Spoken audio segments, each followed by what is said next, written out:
From your most watched, most trusted weather source, today is a First Alert Weather Day.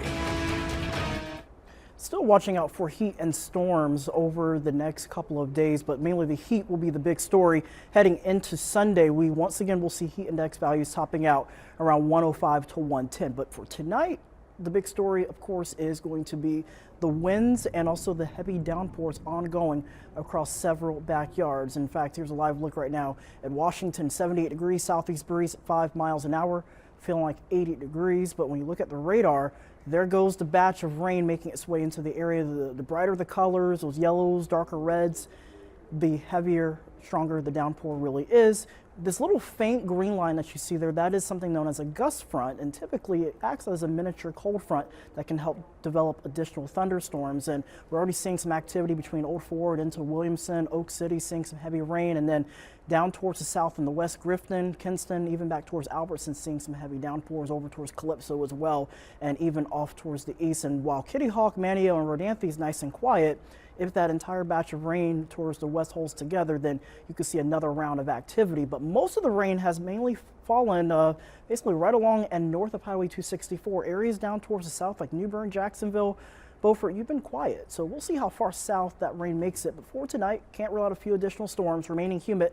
Temperatures dropping down into the mid to upper 70s and low 80s along the coast. Tomorrow heading out the door, you'll be needing the sunscreen, sunglasses, t-shirt. Also, don't forget the water and also shorts as well. It's going to be really hot. Temperature starting off into the upper 70s, getting up to 92 by around 11 a.m. So it's going to be a hot Sunday brunch for the most part. So we take a look at our heat index tracker. Looks like our heat indices will really top out around 105, 106, 107, mainly between 12 to around 8 p.m. in the evening. So that is why we have a heat advisory also in effect for several backyards. So we just want to take extra, breaks throughout the day. If you don't necessarily have to be out and about, just stay indoors if you can.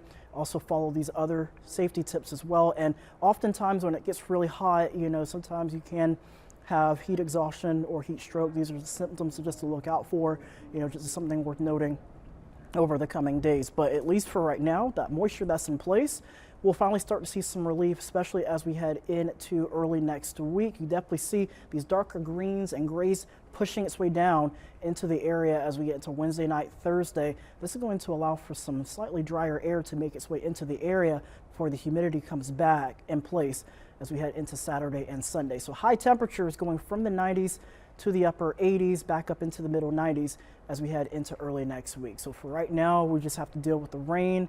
Temperature sitting at 75 degrees in Goldsboro. And as we take a look at your 8-day forecast, outside of the First Alert Weather Day for tomorrow, we'll have an average week of very hot temperatures, slightly drier on Tuesday, very dry on Wednesday, no rain for Wednesday. And then finally, as we get towards the end of the week, we'll see rain chances increase yet again. Yeah, again, a lot of people are probably looking forward to Wednesday, not only for the heat relief, but also the rain being gone, because I know right now here at the studio, we're hearing the rain and thunderstorms and we're seeing the lightning here. So I know a lot of people like me are ready for Wednesday where you don't have to bring an umbrella with you, right? Oh yeah, absolutely. Yeah. And then finally, for once, we don't have a single day, or we don't have a day where there's no rain in the forecast, because usually during the summertime, we at least have like a 20% or better chance for rain. So it'll be a nice little break for all of us. All right, we're ready for Wednesday. All right, thanks, Russell.